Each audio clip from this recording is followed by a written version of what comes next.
తాజా అంశాన్ని చూస్తున్నాం. నోయిడాలోని యాక్సిస్ బ్యాంకుపై ఐటీ శాఖ పంజా విసిరింది. నోట్ల రద్దు తర్వాత పెద్ద ఎత్తున అక్రమాలకు పాల్పడినట్లు ఆరోపణలు రావడంతో ఐటీ శాఖ అధికారులు బ్యాంకుపై దాడి చేశారు. 20 నకిలీ ఖాతాలను గుర్తించారు. ఈ నకిలీ ఖాతాలతో 60 కోట్లకు పైగా డిపాజిట్ చేసినట్లు ఐటీ శాఖ అధికారులు తెలిపారు. దీనిపై బ్యాంకు అధికారుల నుంచి సమాచారం సేకరిస్తారు.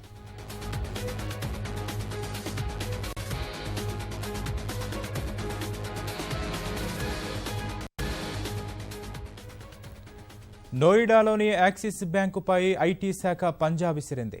నోట్ల రద్దు తర్వాత పెద్ద ఎత్తున అక్రమాలకు పాల్పడినట్లు ఆరోపణలు రావడంతో ఐటీ శాఖ అధికారులు బ్యాంకుపై దాడి చేశారు. 20 నకిలీ ఖాతాలను గుర్తించారు. ఈ నకిలీ ఖాతాలతో 60 కోట్లకు పైగా డిపాజిట్ చేసినట్లు ఐటీ శాఖ అధికారులు తెలిపారు. దీనిపై బ్యాంకు అధికారుల నుంచి సమాచారం సేకరిస్తారు.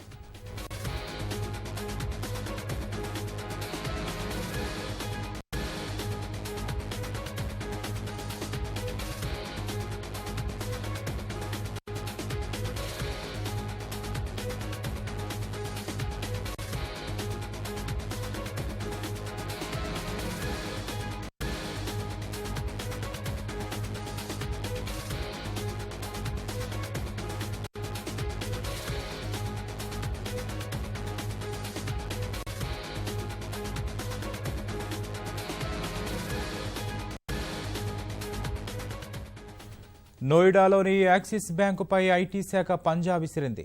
నోట్ల రద్దు తర్వాత పెద్ద ఎత్తున అక్రమాలకు పాల్పడినట్లు ఆరోపణలు రావడంతో ఐటీ శాఖ అధికారులు బ్యాంకుపై దాడి చేశారు.